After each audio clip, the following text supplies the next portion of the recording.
everyone, my name is Leanne and today I'm bringing you my TBR for the Owls Magical Readathon. If you don't know what this readathon is, although I'm sure you do, I will leave the announcement video linked down below in the description where you can find out all of the information about this readathon. It is hosted by the Book Roast and she will explain it much better than I possibly could.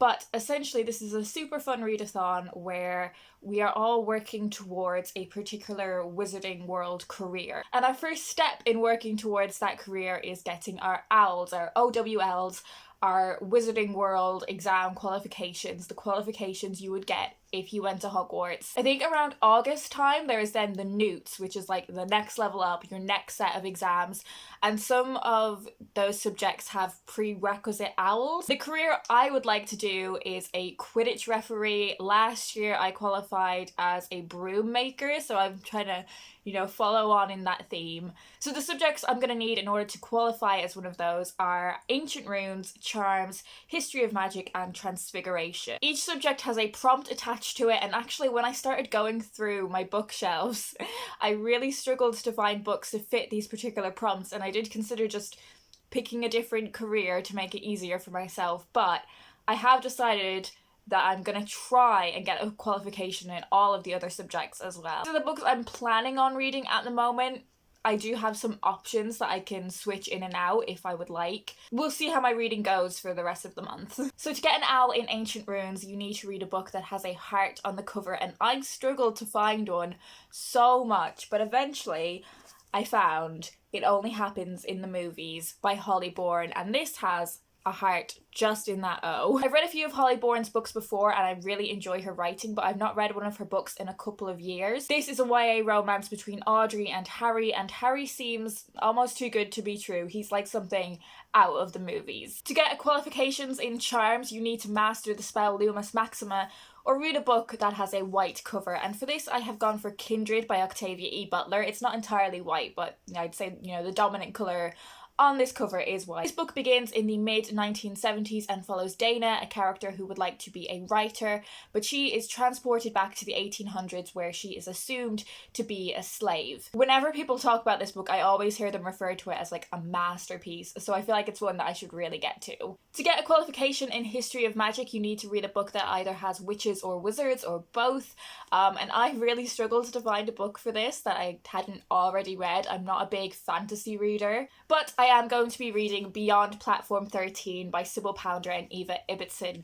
Eva Ibbotson wrote the original The Secret of Platform 13 novel, which I read in February and loved. It was such a gorgeous, cozy read. And Sybil Pounder has written this follow-up based on her work. Our main character in this book, Odge Gribble, is a hag, so that definitely suits for a witch. For Transfiguration, you need to read a book that features shape-shifting, and as I said, don't really read fantasy books, so I really struggled with this one, but I've gone for The Subtle Knife by Philip Pullman. It's been a couple of years since I read the first book in the His Dark Materials series, but I am really intrigued to read the second one. I didn't adore it as much as I think people who read it when they were younger do. And the demons count as shapeshifters, right? So they are all the books that I have to read, all of the subjects that I definitely need to get qualifications for.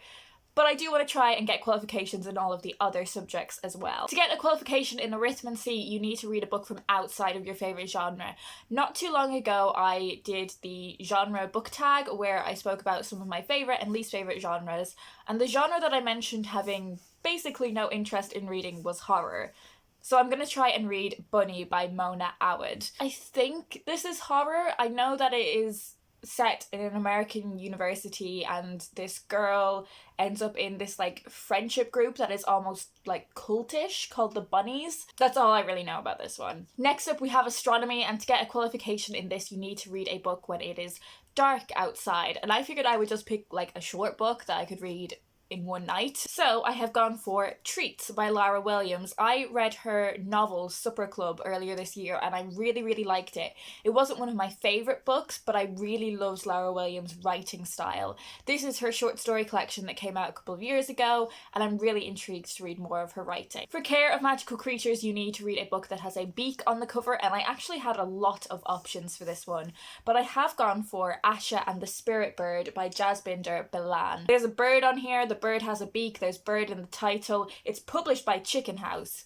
perfect. This is about Asha, who lives on the foothills of the Himalayas.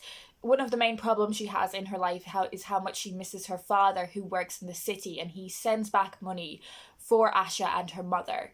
But when he stops sending his wages, a ruthless moneylender ransacks their home, and her mother talks about them leaving. Asha makes a pact with her best friend that she will go and find her father and put things right.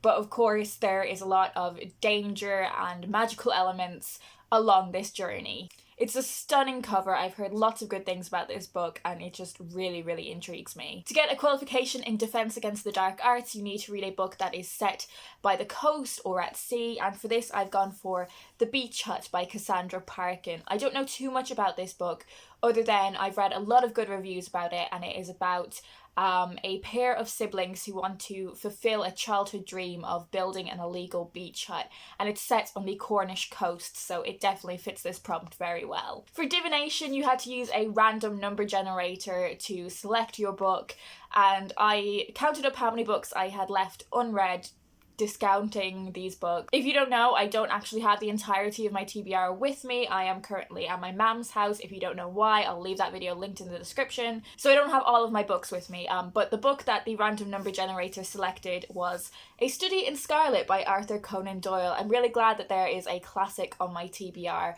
but I'm also very glad that it's quite a slim one. I've read quite a few of the Sherlock Holmes stories before, and I always find them a lot of fun. I think they're quite easy reading. And I think this one is about how Watson first became involved with Sherlock. I think a good mystery will be a perfect read this month. To get a qualification in herbology, you need to read a book that starts with the letter M, and things like A something and the something don't count. It's like the first main word, discounting the definite and the indefinite article. So I've gone for The Mixer by Michael Cox, which is a non-fiction book all about football tactics. But one, it's quite chunky, and this is quite an ambitious TBR, I think, despite me having a few short books in the mix. And also there's no football on in a minute, so I'm not really sure if this is the right time for me to read this book. But it is the only unread book I had with me that fits this prompt. But I may have a little look elsewhere, like books that are on my library app, books I've got from NetGalley, to see if there are any alternatives. And I think that kind of goes for every book on this TBR. This is what I'm planning on reading at the start of the month, but things might change. Next up, from Muggle Studies, you need to read a contemporary book. And I kind of always get confused by what a contemporary book means. Came out recently and isn't it's not fantasy, it's not a genre. I don't know, but either way, I'm reading The Harpy by Megan Hunter. This is one that I grabbed from work before we were all sent away. This is about the relationship between Lucy and Jake, and Lucy finds out that Jake was cheating on her. Rather than leaving him, they make the decision that Lucy can then hurt him 3 times to balance things out. That concept is just so intriguing to me. I read Megan's previous book, The End We Start From, and I thought it was fantastic, so I'm really excited to read this new one. And finally, for potions, you need to read a book that is under 150 pages, and for this I have gone for Fire by Jackie Kay. This is a poetry collection that comes in at a grand total of 64 pages, so definitely under 150.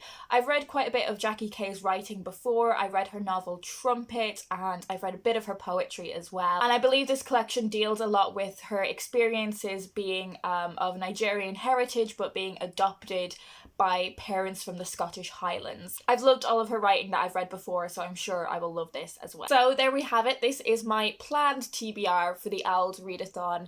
Have you read any of these books before? Do leave me a comment down below and let me know what you thought of them. Even if you didn't like them that much, I don't mind hearing that.